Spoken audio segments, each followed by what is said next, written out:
Oke guys, kali ini kita akan mengomentar berita yang akan bahas tentang tren 10.000 di tangan istri yang tepat. Nah, untuk mengetahui konteks ya, mari kita bersama simak beritanya. Kita mulai videonya. Di tengah harga bahan pokok yang mahal di jagat media sosial, Oke, ramai naik tren ya 10.000 harga di tangan istri yang bahan-bahan tepat. pangan. Nasi dikemas dengan cara yang menghibur dan juga menantang, namun tren ini justru menuai kontra dan dianggap menormalisasi keterbatasan ekonomi. Kompas Bisnis memakai data resmi dari Garis Kemiskinan menurut Badan Pusat Statistik pada Maret 2025 adalah sebesar 609.000 per kapita atau per kepala tiap bulan atau sekitar 20.000 per hari. Berikut liputannya untuk Anda. 20 per hari ya, bayangin. Dikasih uang belanja 10.000 per hari tapi masih bisa ditabung. Kira-kira ini termasuk istri yang tepat belum ya?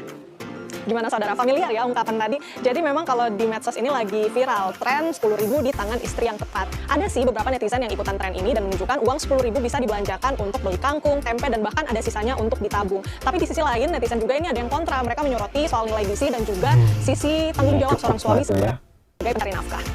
Ya, kalau misalnya bilang 10.000 nih, 10.000 tuh dibagi kemana aja gitu. Nasinya berapa, misalnya karbohidratnya, terus sayurnya berapa, lauknya berapa gitu. Apakah cukup gitu untuk keluarga itu makan 10.000?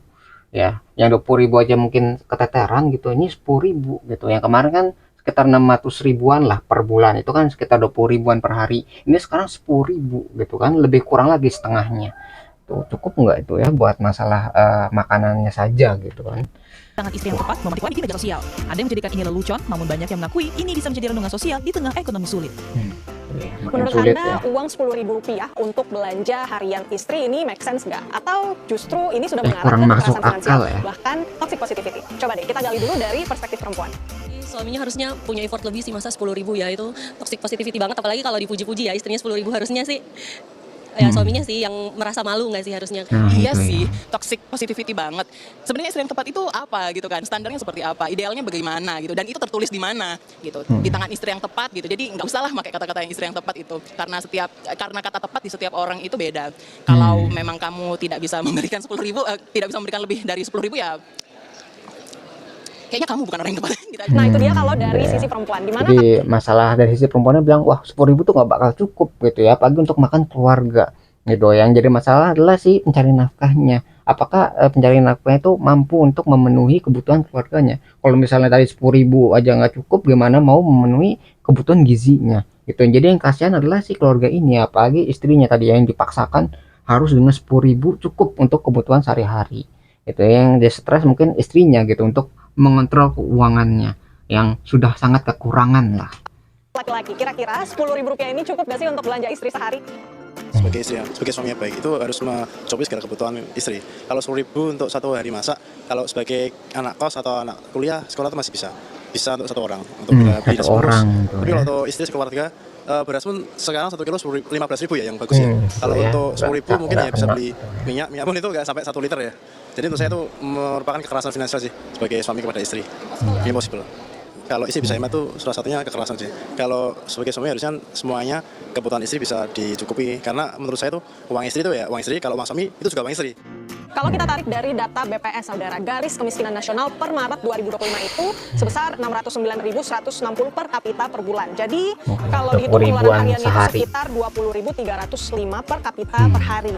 Jika pengeluaran seseorang atau rumah tangga ini berada di bawah nilai Garis Kemiskinan Nasional, maka seseorang atau rumah tangga itu bisa dikategorikan miskin. Lama-lama saya jadi overthinking nih saudara, jangan-jangan tren ini sebenarnya menunjukkan permasalahan struktural yang lebih besar, yakni betapa kerasnya masyarakat ini mencoba untuk menahan konsumsi mereka, sampai-sampai harus mengorbankan kesehatan dan keharmonisan keluarga. Renata Panggalo, Bodia Vimala, Kompas TV, Jakarta. Ya, jadi masalah lainnya gitu, dari masalah ekonomi nanti masalah keharmonisan keluarga. Kalau keluarga yang nggak bagus nanti masalah ke anaknya, ke psikologis anaknya. Bayangin keluarga kalian berantem terus gara-gara masalah ekonomi.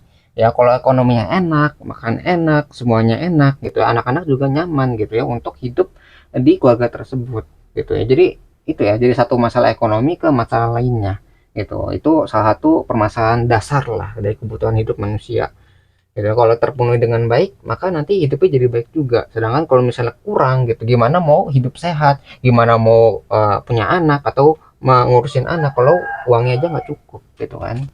Media sosial bertajuk uang 10.000 di istri yang tepat menuai pro dan kontra. Meski dikemas dengan cara yang menghibur dan juga menantang, namun sebenarnya apakah tren menjadi fenomena kekerasan finansial atau dikenal dengan financial abuse? Kita tanyakan kepada perencana keuangan sekaligus CEO Zap Finance, Prita Gozi. Selamat pagi Mbak Prita.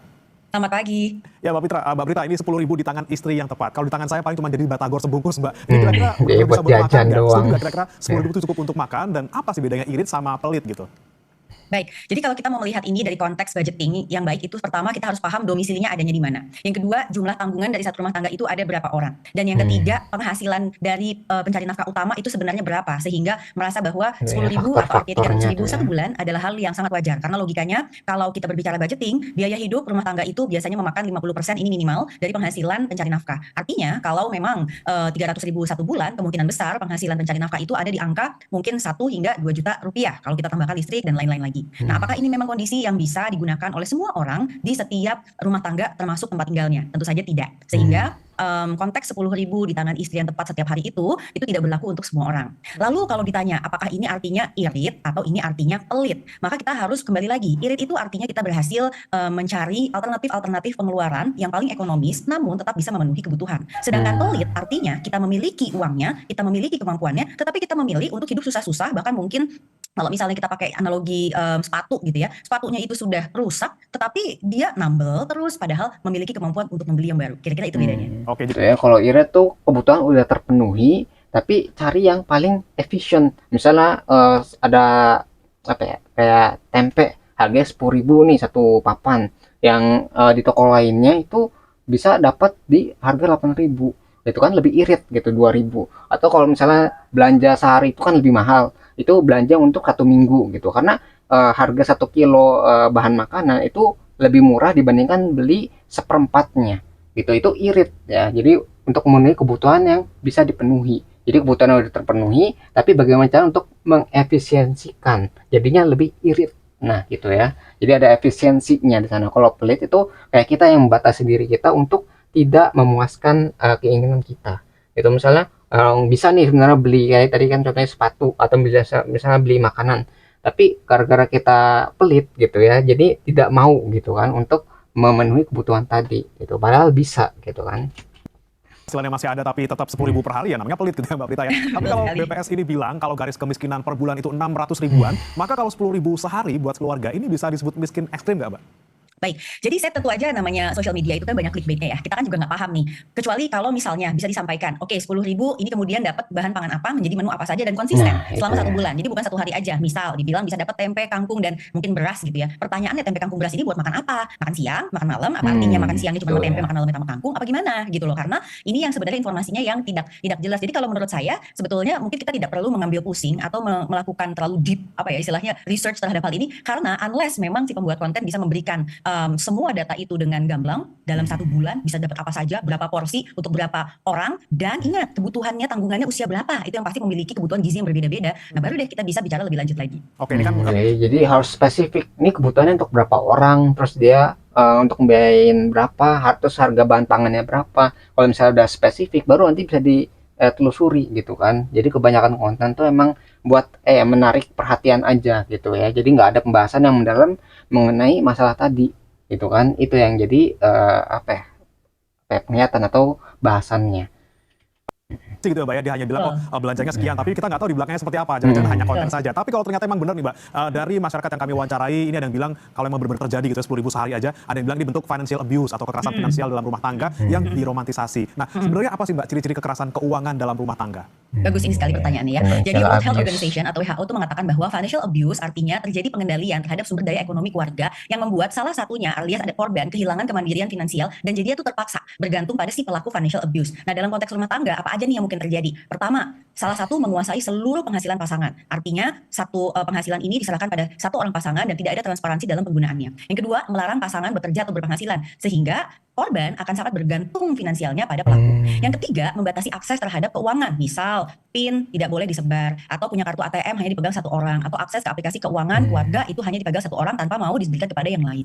Lalu yang keempat, di sini ada menyembunyikan informasi keuangan seperti tidak jujur atas jumlah penghasilan, jumlah utang, atau bahkan bantuan kepada keluarga inti dari pasangannya gitu. Dan yang terakhir, membebani korban dengan tanggung jawab finansial tidak adil. Jadi konteks 10.000 setiap hari ini itu sebenarnya masuknya ke yang paling terakhir, karena banyak orang yang merasa wah tidak adil diberikan 10.000 setiap hari untuk makan 3 kali sehari tanpa kejelasan ini kota mana, kemudian berapa orang, dan sepertinya kalau tidak mampu artinya orang lain gitu yang salah. Kira-kira seperti itu.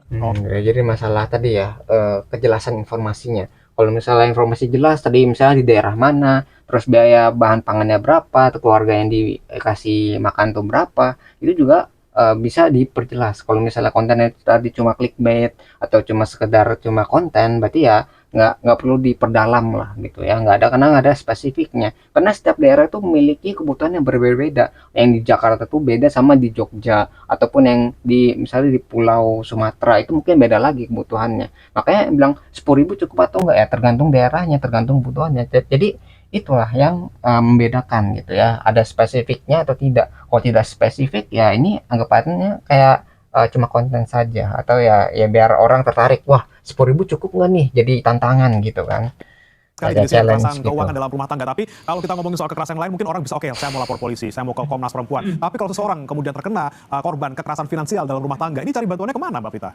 Ya, sebenarnya kalau di Indonesia itu harapannya mungkin bisa datang ke lembaga bantuan hukum atau misalnya ke komisi-komisi yang memang bisa membantu kaum perempuan, karena biasanya financial abuse itu yang terjadinya tuh korbannya perempuan, walaupun belum tentu seperti itu ya, bisa juga sebaliknya. Kemudian juga mungkin kalau di kota-kota tempat kita tinggal ada bantuan psikolog atau women's crisis center, nah mungkin kita bisa bercerita ke situ. Karena kalau Anda hanya bercerita misalnya ke tetangga yang tidak memiliki kemampuan untuk bisa memberikan keahlian nasihat yang memang mumpuni, itu malah bahaya, malah bisa jadi mungkin gibah atau aib rumah tangga malah kebongkar kemana-mana. Oke. Gitu ya. Jadi ketika kita berkonsultasi ke tenaga yang ahli yang mengerti di bidangnya, masalah kita tuh bisa diselesaikan dengan baik. Tapi kalau kita cuma curhat ke tetangga yang mungkin nggak tahu apa ya, cara menyelesaikan masalahnya, itu akhirnya ke masalah ini sosial juga gitu kan. Jadi aib keluarga kesebar terus kemana-mana gitu kan. Ya bukannya terselesaikan malah makin membesar gitu kan. Malah mungkin tetangga jadi manas-manasin. Kok suami kamu kayak gini? Kok keluarga kamu kayak gini? Kok kayak gitu kan? Yang harusnya pribadi ya kayak masalah rumah tangga itu akhirnya bukannya diselesaikan secara baik, malah jadi masalah yang lebih besar, mungkin bisa cerai akhirnya kan, itu gara-gara masalah ekonomi ini. Ya bukannya diselesaikan dengan baik tapi malah dipanas-panasin oleh orang sekitarnya. Bantuan-bantuan itu tadi yang kita perlukan ya. Terus kemudian Mbak Prita, kita tegaskan kembali ini, kalau dari segi tren ini kita harus bisa bedain nggak sih antara uang belanja rumah tangga dan juga nafkah untuk istri. Misalnya kalau untuk rumah tangga kan buat beli gas, buat beli sayur, lauk gitu ya. Kalau untuk nafkah istri misalnya buat beli skincare atau buat apa, itu harus dibedain nggak sih Mbak sebenarnya? Oke, baik. Jadi kalimatnya ini kan soalnya memang juga again ini another clickbait di hal yang berbeda ya. Katanya bahwa pencari nafkah utama tuh mesti kasih nafkah istri gitu. Tapi seakan-akan tuh nafkah istri ini katanya tuh bisa beragam banget. Padahal konteks dasar itu adalah harus memberikan nafkah di mana kebutuhan dasar terpenuhi, baik itu makan, tempat tinggal dan pakaian yang layak. Artinya Dan kalau tadi pangan bicaranya itu papan. adalah skincare jenis apa gitu loh. Karena sebenarnya itu bukan termasuk ke dalam kebutuhan dasar manusia. Itu kan adalah additional tambahan yang mungkin saat ini juga kita perlukan. Kira-kira gitu. Nah, pada saat memang dalam rumah tangga melakukan anggaran, maka memang harus dibedakan antara mana nih yang merupakan kebutuhan dasar dari satu keluarga, baik itu makan, minum, kemudian tempat tinggal dan pakaian, dengan additional yang merupakan kebutuhan dari perempuan. Itu dalam hal ini adalah istrinya. Apalagi kalau istrinya tidak memiliki kemampuan untuk berpenghasilan sendiri. Maka kalau memang buat istri ini ada kebutuhan tambahan seperti tadi mungkin skincare atau misalnya untuk perawatan lainnya, nah atau kesehatan lah, vitamin gitu ya. Nah ini memang perlu disediakan gitu. Tapi jangan di-abuse juga ya, bahwa istilah ini artinya perempuan yang di rumah itu bebas mau belanja apa saja karena itu adalah bagian dari nafkah istri gitu kira-kira. Ya, jadi yang pertama itu lah sandang pangan papannya terpenuhi dulu. Kalau udah terpenuhi ada sisa, mungkin sisanya itu bisa dialokasikan untuk hal lainnya. Itu jadi harus dipisahkan tuh supaya nggak asal-asalan dalam masalah pengeluarannya. Bayangin kalian misalnya beli skincare, beli barang mewah, tapi kalian nggak bisa makan gara-gara beli barang-barang mewah tadi. Gitu ya. Jadi harus tahu nih mana prioritasnya nih, mana yang lebih penting nih buat kehidupan atau untuk kepuasan pribadi, mana yang kebutuhan, mana yang keinginan. Itu harus prioritaskan mana gitu. Mau kalian hanya mengikuti keinginan kalian, bagaimana kebutuhan kalian. Kalau kebutuhan sudah terpenuhi ya nggak masalah. Tapi yang biasa yang terjadi ya di masyarakat kita kebanyakan kan karena gengsi, karena keinginan kita gitu ya, akhirnya kita nggak makan, terus kita jadi sakit dan sebagainya gitu ya. Jadi harus tahu prioritasnya, yang mana kebutuhan, mana keinginan.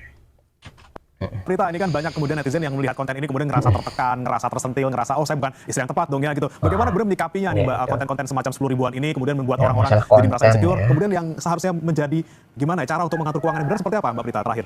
Baik, jadi pada saat kita melihat konten dan membuat kita insecure, artinya konten itu tidak cocok untuk kita, ya unfollow saja. Anda follow konten ataupun akun yang memang bisa membuat diri Anda lebih baik. Dalam hal ini sebagai perempuan, kita bisa lebih mengelola keuangan rumah tangga dengan baik, kita jadi memiliki kemampuan untuk bisa budgeting dengan lebih bagus lagi. Ingat, living 50, saving 30, playing 20, dan yang terakhir kita bisa berinvestasi supaya mencapai tujuan-tujuan finansial utama bagi rumah tangga kita. Dan semoga Anda semua bisa menerapkan hal ini, tidak memiliki utang konsumtif yang berlebihan, dan memiliki hidup yang sejahtera. Oke, yang penting Itu masalah penyerapan atau masalah informasi lah. Informasi tuh banyak tuh ya di internet, ada yang positif ada yang negatif. Nah tugas dari kita itu untuk memfilter mana yang bagus mana yang jelek. Kalau misalnya ini jelek nih buat kita, ini nggak bagus, nggak ada manfaatnya, ya jangan diikutin, kita saring. Jangan sampai kita mengkonsumsi sesuatu yang negatif sehingga kita ikutan jadi berpikiran negatif juga. Jadi kalau misalnya ada yang positif nih tentang masalah tadi ya, masalah keuangan gitu ya, dia tahu jadi cara untuk ngurusin keuangan gimana, cara menghemat bagaimana, bagaimana cara irit yang baik gitu ya, supaya tidak apa ya, merusak diri sendiri gitu ya. Jadi filter itu perlu ya untuk kita menyerap informasi yang positif ya, jangan sampai informasi-informasi negatif malah mempengaruhi diri kita sehingga kita menjadi pribadi yang negatif juga ya. Jadi ini adalah bagaimana kedewasaan untuk memilih informasi tersebut ya. Jangan misalnya gara-gara ikut-ikutan gitu, padahal yang ikut-ikutan itu belum tentu positif. Kalau misalnya positif nggak masalah diikutin, tapi kalau negatif harusnya dicegah gitu ya, karena kita punya pemikiran ya udah dewasa, mana yang baik mana yang tidak, kita harus bisa memilih hal tersebut dengan baik juga gitu ya. Kita harus bijak lah sebagai orang yang dewasa. Misalnya kontennya tidak sesuai dan bikin insecure, mendingan skip atau nggak report di not interested. Yang penting lagi menjaga keuangan keluarga sehat walaupun tidak dengan 10.000, itu yang paling penting. Terima kasih Mbak Prita Gozali, maksudnya Prita Gozi, perencana keuangan sekaligus CEO Zep Finance, sudah bergabung bersama kami di Kompas Bisnis. Selamat pagi Mbak Prita. Selamat pagi. Ya, jadi mungkin bisa kita pelajari tentang tren tuh ya, 10.000 di tangan istri yang tepat. Ternyata itu kebanyakan adalah konten, karena tadi ya tidak menyebutkan secara spesifik 10.000 itu untuk siapa, untuk keluarga apa, terus siapa yang menanggungnya, di daerah mana, itu kan berbeda-beda. Makanya kayak sekedar konten aja, ini mungkin sekedar kayak apa ya, candaan lah.